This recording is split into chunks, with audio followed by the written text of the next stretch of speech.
குரு வணக்கங்கள். வாழ்க வளமுடன். பக்தி கிளிட்ஸ் நேயர்களுக்கு எனது அன்பு வணக்கங்கள். நான் உங்கள் டிஎன்ஏ மற்றும் பிரசன்ன ஜோதிடர் சுப்ரஜா சுரேஷ். இன்னைக்கு ஒரு முக்கியமான ஒரு தலைப்பை பத்தி தான் நான் பேச வந்திருக்கேன். நம்மளுடைய பிரபஞ்சத்திலே ஒரு முக்கியமான ஒரு கோள்களுக்கு நம்ம பயப்படுறோம் அப்படின்னா அது நம்மளுடைய சனி பகவான். ஏன்னா சனி பயிற்சினாலே எல்லாரும் பயப்படுவாங்க. அடுத்தபடியா யாருக்கு நம்ம பயப்படுவோம் அப்படின்னா நம்மளுடைய ராகு பகவானை பத்தி தான். இப்ப ராகு எந்தெந்த பாவகத்துல நிக்குது, என்ன மாதிரியான லக்னத்துக்கு அது செயல்படுது, பாதகாதிபதியா செயல்படுதா இல்ல அதிர்ஷ்டத்தை கொடுக்குதா? ஏன்னா நீங்க எல்லா கிரகத்தையும் எங்க இருக்குதோ அதை நம்மளால ப்ரெடிக்ட் பண்ண முடியும். ஆனா ராகு மட்டும் அந்த ப்ரெடிக்ஷன் கொண்டுட்டு வரும்போது நிறைய குழப்பங்கள். ஏன்னா அவரே பாத்தீங்க அப்படின்னா எந்த பாவகத்துல இருந்து எப்படி கொடுப்பாரு. ஸோ அவருடைய ஆண்டு காலங்கள் எல்லாம் ஒரு 3 வகையா பிரிச்சு அந்த 3 வகையா அவர் எப்படி கொடுப்பாரு, என்ன மாதிரியான பார்வைகள் அவர் செயல்படுவாரு அப்படிங்கிறது இதை ரொம்ப டிப்பிக்கலா, அது மட்டும் இல்லாம அதை கரெக்டா கணிச்சு அதை சொல்லும் போது அதே மாதிரி பண்ணணும் அப்படின்னா அந்த ராகு கொடுக்கக்கூடிய அந்த காலங்கள், ராகு கொடுக்கக்கூடிய அந்த விஷயங்கள் எல்லாமே சூப்பரா அதை நம்ம பயன்படுத்திக்கிட்டோம் அப்படின்னா ராகு போல் கொடுப்பார் இல்லை அப்படின்னு சொல்லுவாங்களே, அந்த ஒரு விஷயத்த நம்ம எடுத்துக்கலாம். ஸோ இன்னைக்கு இந்த 2026 மேஷ ராசியிலிருந்து மீன ராசி வரைக்கும் இப்போ நிறைய பேர் நம்ம சொல்ற கருத்துக்களை நீங்க எப்படி எடுத்துக்கணும் அப்படின்னா இது பொது கருத்துக்கள். ராகு இந்த பாவகத்துல இருந்து இப்படி எல்லாம் செய்வாருங்கிறது பொது. உங்களுடைய ஜாதகத்துல ராகு எந்த இடத்துல இருக்காரு அப்படின்னு சொல்லணும். இப்ப உதாரணமா இப்ப ராகு நம்மளுடைய கோச்சாரத்துல 11ஆம் இடத்துல இருக்காரு. இப்ப நீங்க ஒருவேளை ஒரு லக்னமா இருந்து உங்களுடைய லக்னத்துல இருந்து 2ஆம் இடத்துல ராகு இருந்தாருன்னா அப்படின்னா அந்த 2, 11 கனெக்ட் பண்ணி தான் அந்த சுய ஜாதகத்துல பார்த்து சொல்ல முடியும். அப்போ நாங்க பொதுவா சொல்லக்கூடிய இந்த கோச்சார கருத்துக்களை நீங்க அண்டர்ஸ்டாண்ட் பண்ணிட்டு உங்களோட சுய ஜாதகத்தை பாருங்க. பார்க்கும்போது அது ஒரு தெளிவான விளக்கம் கண்டிப்பா கொடுக்க முடியும். அதே மாதிரி ராகு அப்படிங்கிறது யார் அப்படின்னா அவர் ஒரு நிழல் கிரகம். அவர் ஒரு போகக்காரகன். அவர் ஒரு கற்பனை நாயகன். அவர் ஒரு லக்ஸூரியஸ்க்கு ஒரு தலைவன், ஆடம்பர வாழ்க்கைக்கு உரியவன். அவரோட திங்கிங்க்கு ஒரு கட்டுப்பாடே கிடையாது. ராகு அப்படிங்கிறது நம்மளோட எண்ணங்கள், நீங்க சொல்றீங்க பாத்தீங்களா, எதெல்லாம் நீங்க மேனிஃபெஸ்ட் பண்றீங்களோ அதெல்லாம் நடக்கும் அப்படின்னு. இதுக்கு எல்லாமே உகந்தவர் நம்மளுடைய ராகு பகவான் தான். ஏன்னா பொதுவா ராகு எந்த இடத்துல இருந்து, ஒருவேளை எக்ஸாம்பிள் 5ஆம் இடத்துல இருந்துன்னா ராகு கற்பனையிலே கொடுத்துக்கிட்டே இருப்பார், நிறைய எண்ணங்களை தோண வச்சுக்கிட்டே இருப்பார். அப்போ அந்த ராகுவோட மேனிஃபெஸ்டேஷன்ல எது பெஸ்ட் அப்படிங்கறத நம்ம எப்படி தெரிஞ்சுக்கிறோம், எந்தெந்த பாவங்களுக்கு அவர் எப்படி செயல்படுறாரு அப்படிங்கறது இப்ப நம்ம பார்த்திடலாம்.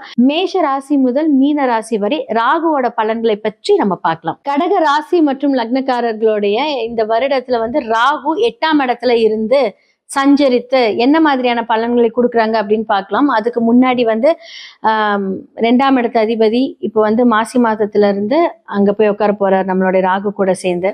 அதே மாதிரி 5ஆம் இடத்து அதிபதியா இருக்கட்டும், 4ஆம் அதிபதியா இருக்கட்டும், எல்லாமே 8ல போய் உட்கார போகுது.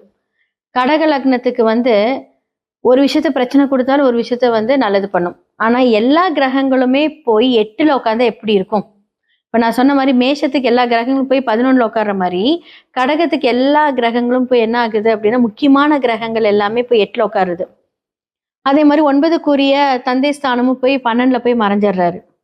4ஆம் இடத்து அதிபதியான சுக்கிரனும் போய் 8ஆம் இடத்துல போய் ராகு கூட உட்காந்துருது. அப்ப இந்த கடக லக்னத்துக்கு என்ன மாதிரியான பலன்கள் சொல்லலாம்? ஏன்னா ஏற்கனவே நொந்து எல்லாமே பார்த்துட்டு இருப்பீங்க. இதுக்கு மேல என்னடா நம்ம வாழ்க்கையில பிரச்சனை இருக்கும், எல்லா பிரச்சனையும் நம்ம சந்திச்சுட்டு வந்துட்டு இருக்கோம், ஸோ இனி இவங்க என்ன சொல்ல போறாங்க? ஏன்னா 8ஆம் இடத்துல இருக்கும்போது அஷ்டமஸ்தானத்தில் இருக்கக்கூடிய கிரகங்கள் அந்த அதிபதியை விட அந்த இருக்கிற கிரகங்கள் ரொம்ப ஒரு வலிமை சார்ந்ததா இருக்கும். எல்லாமே ரெடியா இருக்கும். ஓகே, நான் இந்த டைம் உனக்கு உங்க அம்மா மூலியமா நான் உனக்கு பிரச்சனை தரப்போறேன், உங்க அப்பாவுக்கு விரைய செலவு நான் தரப்போறேன், அதே மாதிரி இட தோஷத்தை சரி பண்ண போறேன். ஏன்னா இட தோஷமும் இருக்கும் உங்களுக்கு. ஸோ இடத்தினால பிரச்சனை, இழுத்தடிச்சு ஒரு இடம் போய் முடிஞ்சிருக்கும். இது எல்லாமே பெருக்கிட்டே இருக்கும். கடக லக்னத்துல நீங்க கேட்டீங்கனாலே தெரியும். ஸோ இந்த டைம்ல குழந்தைகள் அவங்களுக்கு ரொம்ப லேட்டா இருக்கும். குழந்தைய எதிர்பார்த்துட்டு இருப்பீங்க, லேட்டா வரும். ஸோ இந்த டைம்ல குருவும் போய் 12ல மறைந்தா நிறைய பேர் ட்ரீட்மெண்ட் எடுத்துட்டு இருப்பீங்க குழந்தைக்கான விஷயங்கள் எல்லாமே. அதே மாதிரி 2ஆம் இடத்து சூரியன் போய் 8ஆம் இடத்துல போய் உட்கார போகுதுங்கும் போது வார்த்தைகள்ல கவனம் கவனம் கவனம். ஏன்னா வந்து இப்ப 7ல இருந்தாலும் சமுதாய சார்ந்த விஷயங்கள்ல இப்ப சூரியன் பேசும்போது சமுதாய ரீதியான ஒரு பிரச்சனைகள், செவ்வாயும் அந்த இடத்துல இருக்கும்போது சூரியன் செவ்வாய் அதி நட்பு கிரகங்களாக இருந்தாலும் அது யாரோட வீட்டுல இருக்காங்கன்னா சனியோட வீட்டுல இருக்கும்போது பிரச்சனைகள். ஆனாலும் காப்பாற்றப்படுவீங்க. ஆனா அந்த பிரச்சனைக்குரிய தாக்கத்தையும் நம்ம வந்து அதை எதிர்கொள்ளணும். அப்போ 8ஆம் இடத்துல வரும்போது என்ன அப்படின்னா 2க்குரிய 8ல போலாமா அப்படின்னு கேட்டா போகக்கூடாது. அப்ப வருமானத்துக்கான விஷயங்கள், குடும்ப ரீதியான விஷயங்கள், அதே மாதிரி வந்து உங்களுடைய வாக்குஸ்தானங்கள், இது ஏதாவது ஒரு பாதிப்பு ஏற்படும். சூரியன் அப்படிங்கிறது வந்து இப்போ ஒருவேளை நீங்க வந்து ஏதாவது ஒரு சமுதாய சார்ந்த ஒரு பிசினஸ்ல இருக்கீங்க அப்படின்னா, சூரியன் அப்படிங்கிறது ஒரு அரசியல், சூரியன் அப்படிங்கிறது தலைமை பதவிகள், இந்த மாதிரியான விஷயங்கள்ல கொஞ்சம் பிரச்சனை வரும். அப்போ வந்து இது எப்ப கிளியர் ஆகும் அப்படின்னா, இந்த மாதத்துல கொஞ்சம் ஜாக்கிரதையா இருங்க. இந்த டிசம்பர் வரைக்குமே கொஞ்சம் இப்போ ஒவ்வொரு கிரகங்கள் மாறும்போது அதோட தாக்கத்தையும் மாறிடும். ஆனா இந்த மாசி மாதம் வந்து கொஞ்சம் ஜாக்கிரதையா இருக்கணும். கவனமா பேசுங்க. இந்த கடக லக்னக்காரர்கள் எல்லாம் வந்து எடுத்தா கவுத்தோம்.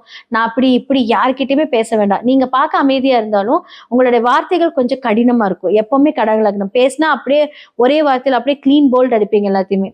அது மத்த நாட்கள்ல சரியாகும். பட் இந்த நாட்கள்ல உங்களுக்கு பிரச்சனை குடிக்கும். சோ இப்போ ஜூன் வரைக்குமே கொஞ்சம் ஜாக்கிரதை, ஜாக்கிரதை. கடக லக்னக்காரர்கள் எதுலயுமே இன்வால்வ் ஆகாதீங்க. முடிந்த அளவுக்கு உங்கள கூட சுத்தி இருக்கிறவங்கள கொஞ்சம் நம்பாதீங்க. அவங்களோட பேச்ச கேட்கறதுக்கு முன்னாடி நீங்க யோசிங்க. அவங்க பேச்ச கேட்கலாமா? ஏன்னா கூட்டு விஷயங்கள் வந்து இப்ப கொஞ்சம் பிரச்சனையா இருக்கக்கூடிய காலங்கள் இந்த மாசி மாசத்துல. அப்ப இதெல்லாமே கொஞ்சம் ஜாக்கிரதையா பார்த்துக்கிட்டீங்க அப்படின்னா, இது பிப்ரவரி சென்டர்ல இருந்து மார்ச் சென்டர் வரைக்குமே, இந்த மாசி மாதம் வரைக்கும் தான் இந்த ப்ராப்ளம். அதுக்கப்புறம் வந்து ஒவ்வொரு பயிற்சிகள், ஒவ்வொரு கிரகங்கள் மாறும்போது அதோட பலன்கள் எல்லாமே மாறும். பட் இந்த காலகட்டத்துல, இந்த மாதத்துல முக்கியமா நீங்க ஜாக்கிரதையா இருக்கும். ராகுவோட இணையும் கிரகங்கள் எல்லாமே அப்படியே ராகு அப்படி விழுங்கிடும். அந்த எல்லா விஷயத்தையும் தான் பெருசா பண்றேன்னு பண்ண ஆரம்பிச்சிடும். அப்போ குடும்ப ரீதியான பிரச்சனைகளா இருக்கட்டும், குழந்தைகள் பிரச்சனைகளா இருக்கட்டும், குழந்தைக்காக ட்ரீட்மெண்ட்டா இருக்கட்டும், இது எல்லாத்தையுமே வந்து டபுள் ட்ரிபிளா வந்து ஏத்தி விட்டுரும். அப்போ என்ன பண்ணணும்? இதுலேருந்து நம்ம எப்படி தப்பிக்கணும்? என்ன பண்ணுனா நல்லா இருக்கும் அப்படின்னா, முடிஞ்ச அளவுக்கு வந்து யோசனைகள கேட்காதீங்க. யாரோட யோசனையும் கேட்காம, இப்போ வந்து எந்த ஒரு விஷயத்தையும் வந்து எடுத்து முன்கூட்டியே வைக்காதீங்க. 8ஆம் இடத்துல இருக்கும்போது, அந்த பிரச்சனை, வம்பு, வழக்கு, ஆக்சிடென்ட், வண்டியில போகும்போதெல்லாம் ஜாக்கிரதையா போணும். தேவையில்லாம வந்து பாத்தீங்கன்னா ஸ்பீடா போறது, இந்த குழந்தைங்களெல்லாம் வந்து சைக்கிள் ஓட்டி அனுப்புறது, இதெல்லாமே இந்த டைம்ல வேண்டாம். இந்த 1 மாதம் தான். இந்த 1 மாதத்துல எப்படியாவது கொஞ்சம் கூட்டிட்டு போயிட்டு வர்றது, அதே மாதிரி ஃபுட் பாய்சன் ஆகாம பாத்துக்கோங்க. நல்ல ஆகாரங்கள் இருக்கக்கூடிய ஃபுட்டை சாப்பிடுங்க. இதெல்லாம் கொஞ்சம் ஜாக்கிரதையா மெயின்டைன் பண்ணிக்கிட்டீங்கன்னா, இந்த ஜூன் வரைக்குமே ரொம்ப குரூஷியலா இருக்கு இந்த கடக லக்னத்துக்கு. அதுக்கப்புறம் சூப்பர் தான். அதுக்கப்புறம் எல்லாமே நடக்க போகுது. நல்லா இப்ப மார்ச் சனி பெயர்ச்சி மாறினாலும் கூட, அந்த தாக்கம் வந்து ராகு குடுத்துக்கிட்டே தான் இருப்பாரு. ஏன்னா, ஜெனரல் கிரகங்கள்ஸ் எல்லாமே அடுத்தடுத்த கிரகங்கள் எல்லாம் அங்க போறனால, அந்த ஒரு தாக்கத்த குடுப்பாரு. சனி மட்டும் தான் மாறுறாரு. மத்த கிரகங்கள் எல்லாமே 8ல வருது. அப்ப இந்த ஜாக்கிரதையா இருந்துட்டீங்க அப்படின்னா, நம்ம பொழச்சுக்கலாம். எது வந்தாலும் யோசிச்சு செய்யும்போது அத சரி பண்ணிக்கலாம்.